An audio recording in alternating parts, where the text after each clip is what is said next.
आइए आपको गोप क्लासेस में एक बार फिर स्वागत है आपका अगले क्लास के लिए। तो आप लोगों को आज अगले क्लास में ये बताना है, क्लास 10th का केमिस्ट्री का पहला चैप्टर में यही बताया जाएगा। चलिए आगे बताया जा रहा है, निष्क्रिय अक्रिय नोबेल गैस के नाम लिखें, है ना। कितने निष्क्रिय अक्रिय नोबेल गैस हैं उसका नाम लिखें। और 10th क्लास में पूछा जाता है ये क्वेश्चन कि निष्क्रिय अक्रिय नोबेल गैस के नामों को लिखें। तो देखिए सबसे पहले आपको बताया जाएगा इसमें, है ना, कि हीलियम निष्क्रिय गैस में कौन कौन से आते हैं। तो हीलियम, नियोन, आर्गन, केप्टॉन, जेनॉन और रेडॉन, है ना। हीलियम का संकेत He, नियोन का संकेत Ne, आर्गन का संकेत Ar, कैप्टन का संकेत Kr, जेनॉन का Y होता है, रेडॉन का Rn होता है। ठीक है, तो ये हो गया निष्क्रिय अक्रिय नोबेल गैस के नाम। दूसरा क्वेश्चन पूछता है, किस तत्व को चाकू से काटा जा सकता है। किस तत्व को चाकू से काटा जा सकता है, किस तत्व को। तो देखिए इसमें लिथियम, सोडियम, पोटेशियम, है ना। लिथियम, सोडियम, पोटेशियम, किस तत्व को चाकू से काटा जा सकता है। लिथियम, सोडियम और पोटेशियम। जी आगे देखना है, दूसरा क्वेश्चन पूछता है, कार्बन के कितने अपरूप होते हैं। कार्बन के कितने अपरूप होते हैं। कार्बन के कितने अपरूप होते हैं। हीरा, ग्रेफाइट, कौन कौन से होते हैं। हीरा और ग्रेफाइट। बाबू सोचो, हीरा और ग्रेफाइट होता है ना जी। तो प्राकृतिक, अब देखना ये तो हो गया। अगला देखना, प्राकृतिक रूप से सबसे कठोर पदार्थ कौन होता है। अभी हम बताएं, क्या बताएं, कार्बन के कितने अपरूप होते हैं, 2 होते हैं। तुरंत नीचे क्वेश्चन पूछे हैं, प्राकृतिक रूप से सबसे कठोर पदार्थ कौन होते हैं, है ना। सबसे कठोर पदार्थ कौन होते हैं, तो वो होते हैं हीरा, है ना। क्या होता है, हीरा, जिसकी आवर्तनांक कितना होता है 2.42, है ना। अगला देखना है, हीरा विद्युत का कुचालक होता है। एक बात और ध्यान रखना, हीरा जो है विद्युत का क्या होता है, कुचालक होता है। इसमें हीरा में विद्युत आर पार नहीं होता है, लेकिन है कार्बन के अपरूप। कार्बन के अभी 2 अपरूप बताएं, कार्बन के एक अपरूप हीरा बताएं, तो दूसरा ग्रेफाइट बताएं ना। लेकिन वही दोनों में से हीरा विद्युत का कुचालक होता है। करंट उस पर आर पार नहीं होगा, करंट नहीं लगा। वही देखना ग्रेफाइट विद्युत का सुचालक होता है। भाई ये ग्रेफाइट क्या है, तो ग्रेफाइट अभी बता रहे हैं। ग्रेफाइट पीछे भी बताए थे पेंसिलों में, है ना। पेंसिल जब हम बच्चे में छोटे बच्चे होते हैं तो उसमें उस समय मम्मी पापा क्या बोलते हैं उसको, कट पेंसिल और उसमें क्या कटर, दोनों को दे देते हैं ना। सील के जो बीच वाला निकालते हैं, देखते हैं जिससे कि लिखाता है ना, लिखावट होता है, जिससे कि लिखावट होता है, वही है ग्रेफाइट। अगर दोनों साइड निकाल कर अगर एक साइड करंट दे दिया जाए तो इधर भी करंट आसानी से आर पार हो सकता है ना। तो समझ गया, कार्बन का अपरूप दोनों है, लेकिन दोनों एक का क्या होता है, विद्युत का कुचालक होता है, एक तो सुचालक होता है। तो आप लोग समझ गए होंगे, तो स्क्रीनशॉट थोड़ा ले लीजिए, है ना। ऐसे तो बताते हैं ना, स्क्रीनशॉट लेने से आप लोगों को मोबाइल में ही रखे रह जाते होंगे। तो एक काम कीजिए, पढ़ते वक्त जिस समय कि आप क्लास करते हैं या पढ़ते हैं, है ना, तो उस समय कॉपी और कलम निकाल के रखिए। जैसे जैसे हम बताते जाते हैं ना, वैसे वैसे लिखते चले जाइए, उसी समय आधा से बेसी आपको याद हो जाएगा। ये 100% है ना, गारंटी है। आप लोग क्या करते हैं, हम पढ़ा रहे हैं, मोबाइल देख रहे हैं, मोबाइल ले लिए, है ना, बिछावन पर सूत गए, है ना, सूत कर देखना वीडियो और स्क्रीनशॉट वो मोबाइल में ही रह जाते हैं। भाई हम लोग भी किए हैं ना उस तरह से, मोबाइल में ही रह जाते हैं, उसको हम देखते हैं फिर बाद में नहीं। लेकिन वही कॉपी में अगर लिख लोगे ना, तो एक साइड तो लिखावट लिखते समय आपको याद होगा, और दूसरी बात कॉपी में रहेगा तो कभी कभी ना उसको उलट ही लेगो, है ना। तो जी आई होप आप लोग समझ गए होंगे। इसको स्क्रीनशॉट लेना है, स्क्रीनशॉट अब से जब भी बैठना है तो कॉपी कलम निकाल के बैठना, ठीक है। ओके, इतना बात ध्यान में रखना।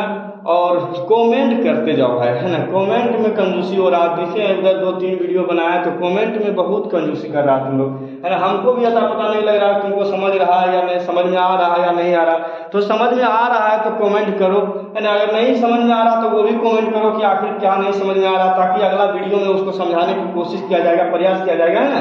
तो आप लोग कमेंट करते रहिए और सब्सक्राइब कीजिए। अगर जो सब्सक्राइब, है ना, जो सब्सक्राइब नहीं किए नए बच्चे जुड़े हैं तो वो सब्सक्राइब कीजिए, है ना। बहुत बताए ना कि केमिस्ट्री इतना इजी लगेगा, हम शुरू में ही बता दिए हैं कि केमिस्ट्री को अगर फॉलो करना है ना, अगर केमिस्ट्री को इजी बनाना है तो इस क्लास से जुड़िए और बच्चों को भी जोड़िए, ठीक है। तो आई होप स्क्रीनशॉट जब तक आप लोग ले लिए होंगे, तो अब चलते हैं नेक्स्ट की ओर। तो जी आइए दोस्तों नेक्स्ट की, है ना। नेक्स्ट में क्या लिखा हुआ है, तो ग्रेफाइट के बारे में बता रहे थे। ग्रेफाइट कैसा होता है, मुलायम होता है। ग्रेफाइट वो धातु होते हुए भी चमकदार होते हैं। ग्रेफाइट वो धातु होते हुए भी चमकदार होते हैं। ग्रेफाइट मुलायम भी होता है। अब समझना बाबू, है ना, जो समझाने अब की बार जा रहे हैं इसको समझना इस चैप्टर में सबसे बड़ा, है ना, जरूरी है। अगर इसको समझ गया तो समझ लो ये चैप्टर का आधा से आधा प्रॉब्लम तुम्हारा सोल्व हो गया, है ना। आधा से आधा प्रॉब्लम तुम्हारा सोल्व हो गया। तो ये जो बताने जा रहे हैं ना, ये गौर से थोड़ा समझना और बहुत बेहतरीन से समझाएंगे। जब तक आपको समझ में नहीं आएगा तब तक हम समझाते रहेंगे। बस इतना ही करना है कि अगर समझ में नहीं आया तो कमेंट में जरूर लिखिएगा, ताकि हम अगर ज़्यादा से ज़्यादा बच्चे को कमेंट देखेंगे, अगर वैसा हुआ कि अगर ज़्यादा से ज़्यादा बच्चा को समझ में नहीं आया तो फिर से इस तरह के वीडियो बनाकर आपको समझा दिया जाएगा, है ना। लेकिन 100% अगर गौर से देखोगे ना तो इस ही वीडियो में समझ में आएगा, दूसरा वीडियो बनाने की जरूरत नहीं है। जितना आसानी से अभी तक पढ़ा है, लग रहा है कि केमिस्ट्री भारी है, नहीं है, तो ये भी भारी आपको नहीं लगेगा। सिर्फ जितना अभी बताया ना इसको समझना बहुत जरूरी है। चलिए देख लेना है, तो कौन सा धातु किस धातु को हटा सकता है। सबसे पहले तो देखना कौन सा धातु किस धातु को हटा सकता है। दिमाग में ये चलाना कि रे भाई किसको हटा सकते हैं, जो कमजोर होगा वही हटेगा ना, और जो बरियार होगा वो हटेगा नहीं, हटेगा वो हटाएगा किसको, कमजोरका को। जमाना सबूत, है ना, सबूतों से चलता है कि जमाने में जितने भी भाई जो बलिष्ठ लोग होते हैं ना, कमजोर को लतिया ही देते हैं, है ना, लतिया देते हैं। तो वैसी समझना है कि बेचारे जो कमजोर होते हैं वो हट जाते होंगे। तो इसमें ऐसी है ना, एक ही बात समझना कि कौन सा धातु किस धातु को हटा सकता है। तो सबसे पहले आप लोगों को संकेत बाबू याद करना, तुम लोग का फर्ज है। संकेत पीछे हम लिखा चुके हैं दूसरे वीडियो में, है ना, उसको याद करके अच्छे से इसको समझना है। तो सबसे पहले देखना है 1 नंबर में लिखा है लिथियम, है ना भाई। 1 नंबर में क्या लिखा है, लिथियम। दूसरा में पोटेशियम, तीसरा में सोडियम, चौथा में कैल्शियम, पांचवा में मैग्नीशियम, छठा क्या है एल्युमिनियम, सातवां क्या है जिंक, आठवां क्या है आयरन, नौवां में क्या लिखा है टीन, 10 में क्या लिखा है लेड, 11 में हाइड्रोजन, 12 में कॉपर, 13 में मरकरी, 14 में चांदी, 15 में सोना, 16 में प्लेटिनियम। मेरा इस चार्ट को देख रहा है ना, इस चार्ट में ही छिपा हुआ है कि कौन किससे ज्यादा ताकतवर है ना। तो जैसे जैसे हम नंबर बाबू आपको लिखाते गए, नंबर के जरिए लिखाते गए, वैसे वैसे वो ताकतवर होता गया है। जैसे देखना लिथियम, तो इनमें से सबसे ज्यादा ताकतवर कौन हो गया, लिथियम हो गया। कौन हो गया बाबू, लिथियम।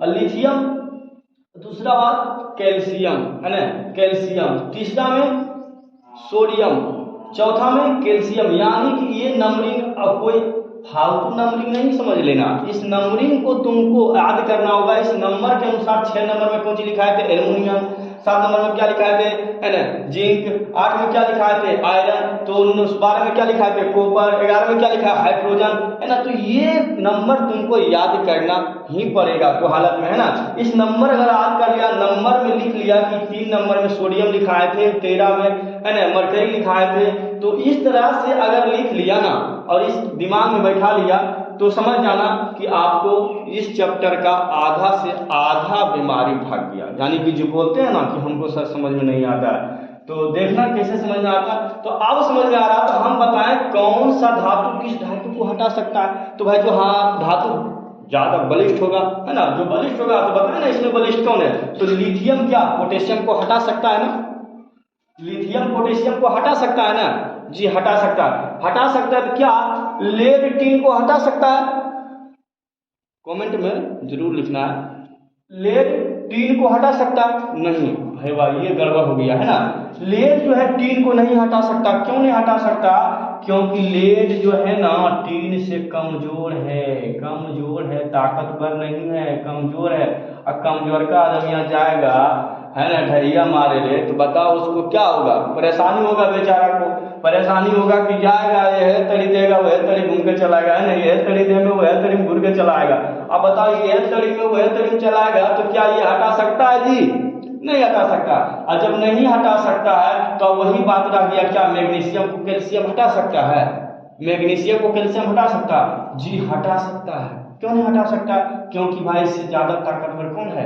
मैग्नीशियम है। तो समझ रहा है ना, इसको समझना बहुत जरूरी। और देखो एक चीज और लिखा है, एक चीज और नीचे लिखा है, थोड़ा ध्यान देना है कि H से नीचे वाला तत्व जल से अभिक्रिया नहीं करते हैं।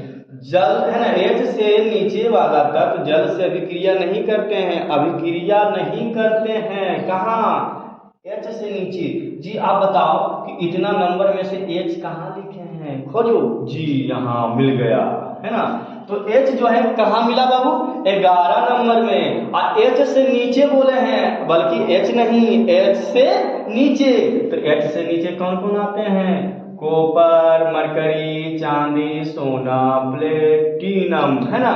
आप बताओ प्लेटिनियम आता है और ये यहां से लेके यहां तक पानी में अभिक्रिया नहीं करती है, अभिक्रिया नहीं करती है। देखा होगा बाबू, अगर अभिक्रिया करता तो क्या कोई चांदी का अंगूठी पहनता? कब पहनाता है अंगूठी, पता है? नहीं पता है। तुम लोग को क्या पता पड़ेगा? अरे बहुत सब आज है ना, नहीं पता पड़ेगा। और बहुत सा लोग पहनते हैं चांदी का अंगूठी, है ना। तो अंगूठी, अगर चांदी का अंगूठी पानी में अभिक्रिया करता तो अभिक्रिया करके चांदी का अंगूठी दूसरा चीज में बन जाता बाबू। इसलिए चांदी का अंगूठी अभिक्रिया नहीं करता।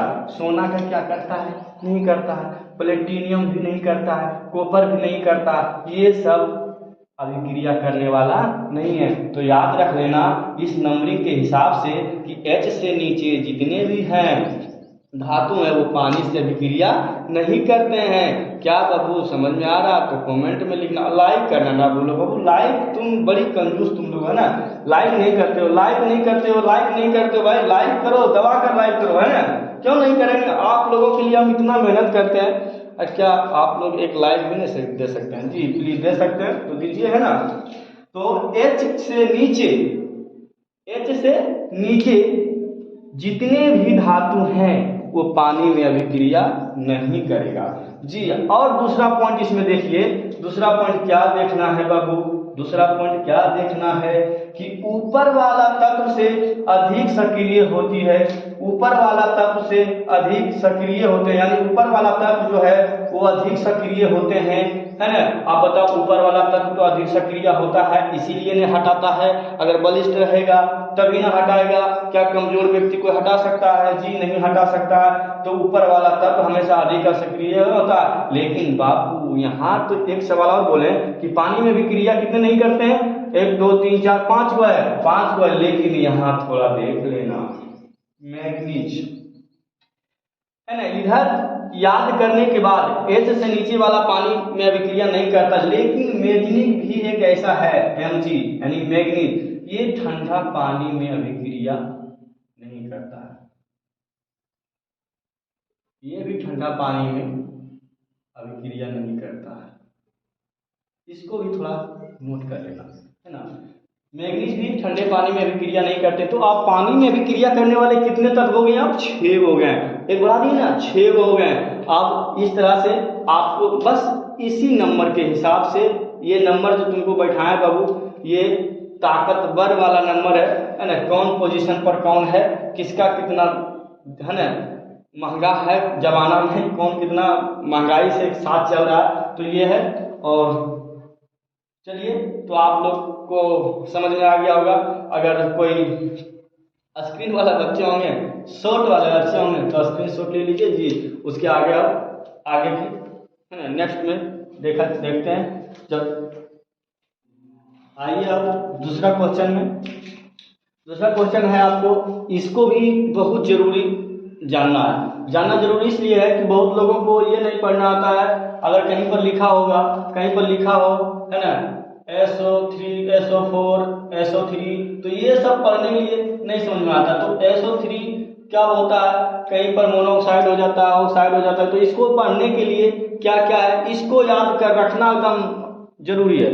चलो भाई, तो सर क्या जरूरी नहीं है? जरूरी अभी जितने भी चीज ये पढ़ा रहे हैं तो ये सब ही जरूरी है। पढ़ाए बाबू, कोई भी चीज जितने होते हैं जरूरी नहीं है, ऐसा नहीं है जरूरी नहीं है, जरूरी है, लेकिन कोई कम जरूरी होता है, कोई ज्यादा जरूरी होता है। तो ये सब जरूरी के लायक है। चलो तो देखो, एक नंबर में इसको नोट में लिख लेना है कि देखो मोनो, है ना, मोनो कब पढ़ा जाता है? जहां पर किसी के अंत में लिखा रहे क्या, CO।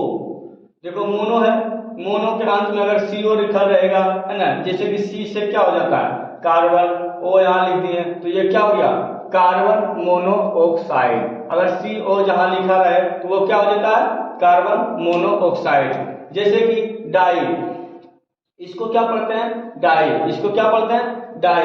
आप बताओ इसको क्या क्या पढ़ते हैं, डाई बोलते हैं। तो कार्बन डाइऑक्साइड, जहां सिर्फ CO लिखा रहे, लास्ट में जिसका CO लगा हुआ रहे तो वो क्या हो जाता है कार्बन मोनोऑक्साइड हो जाता है, मोनोऑक्साइड हो जाता है ना, लास्ट में लिखा रहे। और जिसके लास्ट में CO2 लिखा रहे तो कार्बन क्या होगा डाइऑक्साइड हो जाता है। खाली O2 लिखा रहेगा तो डाइऑक्साइड, O लिखा रहेगा मोनोऑक्साइड, है ना। आप समझ लेना है। जैसे कि देखो SO2, तो SO2 तो S क्या है सल्फर, तो O2 है तो O2 को क्या बोले, अभी O2 को क्या बोले डाइऑक्साइड, तो सल्फर डाइऑक्साइड। आप देखना है नीचे दिखा चुके हैं। तीसरा नंबर में ट्राई, क्या है ट्राई। आप जहां पर वो इसको क्या पढ़ते हैं ट्राई, तो जैसे SO3 क्या है सल्फर S है। अब देखो सल्फर S है, आप इसमें O3 लगा देंगे क्या हो गया सल्फर ट्राइऑक्साइड। इसको क्या पढ़ेंगे सल्फर ट्राइऑक्साइड। तो ये पढ़ना है ना, सीखना बहुत जरूरी है, सल्फर ट्राइऑक्साइड। देखना नीचे 4 नंबर बताएं क्या है टेट्रा, क्या है ट्रेट्रा। अब देखो ट्रेट्रा, अब ट्रेट्रा जिसमें कि 4 लगा हुआ है ना, जिसमें कि 4 लगा हुआ उसको क्या पढ़ते हैं ट्रेट्रा। तो Cl कार्बन ट्रेट्रा ऑक्साइड, क्या है ट्रेट्रा क्लोराइड सॉरी, है ना, टेट्रा कार्बन क्लोराइड, है ना, सही कार्बन क्लोराइड Cl दोनों है। तो कार्बन क्या ट्रेट्रा क्लोराइड। अब देखना है ये हो गया जैसे पेंटा, PnClS हो गया पेंटा, और दूसरा होता है हेक्सा। ये सब पढ़ना जरूरी है। तो आप देखो नीचे और उसको और बेहतरीन ढंग से बता दिए हैं कि अगर हॉल टू रहे, कहीं पर नहीं रहता है हॉल, इस तरह से रहता है ना, इस तरह से दिया हुआ रहता है, तो इसको क्या पढ़ना है ना, इसके नीचे वाला से क्या पढ़ता है। जैसे कि मैथ में रहता है ना क्या होता है A+B के होल क्यूब, है ना। तो केमिस्ट्री यानी कि केमिस्ट्री में इसको क्या पढ़ा जाता है, उसमें तो होल क्यूब पढ़ देते हैं, लेकिन इसमें क्या पढ़ते हैं इस तरह से। केमिस्ट्री में अगर किसी कहीं पर रहे, देखो दिए हैं यहाँ पे, अगर इस तरह से रहे तो इसको क्या पढ़ना है, इसको पढ़ते हैं होल टू आइट्स, है ना, होल टू आइट्स, है ना, क्या पढ़ते हैं होल टू आइस। इसको देखो पढ़ते हैं होल थ्राइस, ये 3 होगा यहाँ पे, है ना, होल थ्राइस। अगर 3 गो रहे, 3 गो वाला रहे तो इसको क्या पढ़ते हैं होल थ्राइस, क्या पढ़ते हैं होल थ्राइस। अगर 4 गो रहे तो इसको क्या पढ़ते हैं होल 4, क्या पढ़ते हैं होल 4 पढ़ते हैं। तो आई होप आप लोग समझ गए होंगे, और यहाँ तक आप लोगों को बेहतरीन तरह से समझाया गया, और इसको याद कर लेना है बाबू। तो अब चलते हैं, आप बार बार जो नहीं सब्सक्राइब किए हैं, नए बच्चे हैं, वो चैनल को सब्सक्राइब कर लें, और जो सब्सक्राइब किए हैं वो नए बच्चे को जोड़ें और शेयर कीजिए वीडियो को, ताकि आपका ये भाई है ना आपके लिए और बेहतरीन से बेहतरीन क्लास आपको लाते रहे, और इसी तरह से केमिस्ट्री पढ़ाते रहे। हर एक कोशिश जारी रहेगा कि आप लोगों को ज़्यादा से ज़्यादा बताया जाए। 100% ये गारंटी है कि आप इससे जुड़िए। अगर इस तरह से पढ़ लेते हैं तो आपको जो है ना कोई 400+ आने से नहीं रोक सकता, ये 100% आपका है ना, और मेरा दोनों का मेहनत से 400+ आएगा। तो ऐसा नहीं कि हम मेहनत कर रहे हैं आप लोग सो जाइए, तो आप लोग भी मेहनत करोगे, हमारे मेहनत के साथ साथ आपका मेहनत भी रंग लाएगा। हम तो मेहनत करते हैं, आपको भी मेहनत करना पड़ेगा। तो आप दीजिए इजाजत, आज की क्लास के लिए इतना ही। अब मिलते हैं नेक्स्ट वीडियो में, जब तक के लिए थैंक यू, धन्यवाद।